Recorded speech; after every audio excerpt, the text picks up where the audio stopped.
পারি, এই প্রশ্নের উত্তর যদি না করতে পারি, তাহলে আমরা কি ব্রিলিয়ান্ট ছাত্র নাকি আমাদের মতো দুর্বল ছাত্র পৃথিবীতে আর নেই? কি বলেন? তো সম্মানিত হাজিরিন, বিনয়ের সাথে বলবো যে আসুন আমরা আমাদের দ্বীনের ব্যাপারে আমরা কঠোর হই। আমাদের পাশের দেশ কঠোর হচ্ছে তাদের ভ্রান্ত ধর্মের উপরে, আর আপনি আমি যদি খালি বলি সেকুলার সেকুলার, তাহলে আপনার আমার জন্য অপেক্ষা করতেছে দ্বিতীয় গাজা হওয়া। কথা মনে বোঝাতে পারি? গাজা যদি আমি সহজ করে বলি, গাজা যে ভূখণ্ডটা, এই গাজা থেকে পশ্চিম তীর, যেটাকে ইংরেজিতে ওয়েস্ট ব্যাংক বলা হয়, পশ্চিম তীর যেখানে আল আকসা মসজিদ অবস্থিত, তো গাজা থেকে সেখানকার দূরত্ব প্রায় 1200 কিলোমিটারেরও বেশি। আমাদের এখান থেকে পাকিস্তানের দূরত্ব প্রায় 1200 মাইলের কাছাকাছি, প্রায় 1500 কিলোমিটারের মতো, কম বেশি হবে, উদাহরণস্বরূপ বলছি আর কি। তাহলে গাজার মানুষ, এমনও মানুষ আছে যে 50 বছরের মধ্যে কোনোদিন আল আকসা মসজিদ চোখ দিয়েও দেয়নি, অথচ নাম কি?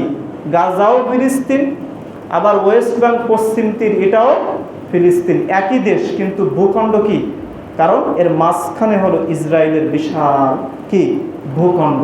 কথা বোঝাতে পারছি কিনা? এখন কথা হচ্ছে যে গাজার উপরে যে নির্মম অত্যাচার, কেন? কারণ 3 পাশ দিয়ে ইহুদিরা ঘিরে রেখেছে, আর এক সাইডে ভূমধ্যসাগর। আর আপনি আমি যেখানে বসবাস করতেছি, আমাদের আশপাশ কি দিয়ে ঘেরা আছে বলেন তো? হ্যাঁ, সহজ কথা, আল্লাহ রাব্বুল আলামিন স্পষ্ট করে বলেছেন এখানে।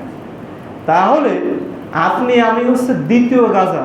আল্লাহ না করুক যদি কোনোদিন এরকম পরিস্থিতি হয়, তাহলে আমাদের অবস্থা কি হতে পারে? গাজার থেকে ভয়াবহ হবে। বিশেষজ্ঞ আলেমরা এই কথা অনেকবার বলেছেন, মিডিয়ায় সবসময় বলতেছেন। তাহলে আমরা যদি আমাদের জায়গায় টিকে থাকতে চাই আমাদের ধর্মের উপরে, তাহলে আমাদের ধর্মের উপর আমাদের কি হতে হবে? কঠোর হতে হবে। কঠোর কি? 5 ওয়াক্ত নামাজ পড়তেই হবে, কোনো কম্প্রোমাইজ নেই।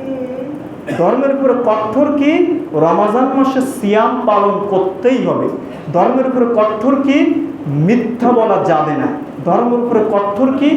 ন্যায় নীতি সঠিক করতে হবে। আল্লামা ইকবাল রাহিমাহুল্লাহ একটা কথা বলে গিয়েছিলেন যে মুসলমানের ভিতরে মৌলিক ইবাদত আছে, নামাজ আছে, রোজা আছে, হজ আছে, জাকাত আছে, দান সাদাকা সব আছে, কম বেশি আমাদের ভিতরে আছে। কিন্তু মুসলমান, তোমরা নতুন করে সত্য বলা শেখো, নতুন করে মিথ্যা মানে সত্যের উপরে অধিষ্ঠিত হও, নতুন করে ন্যায়পরায়ণ হও, নতুন করে ইসলামকে মেনে চলার চেষ্টা করো।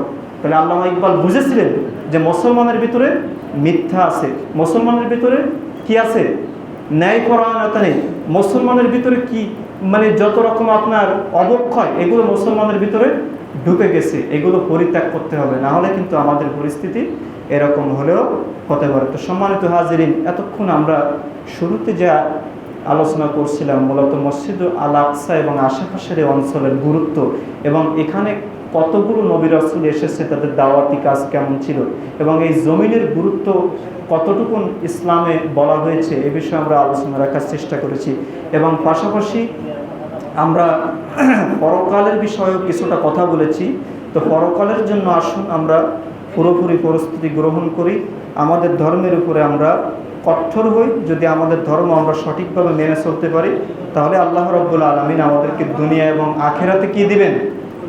সফলতা দান করবেন। রব্বানা আতিনা ফিদ দুনিয়া হাসানাতান ওয়া ফিল আখিরাতি হাসানাতান ওয়া কিনা আযাবান নার। এই আয়াত তাহলে আমাদের উপরে বাস্তবায়ন হবে। আল্লাহ সবাইকে কবুল করুন। আসসালামু আলাইকুম ওয়া রাহমাতুল্লাহি ওয়া বারাকাতুহু। আকুলু কাওলি হাযা আস্তাগফিরুল্লাহ লি ওয়া লাকুম ওয়া লিসাইরিল মুসলিমিন মিন কুল্লি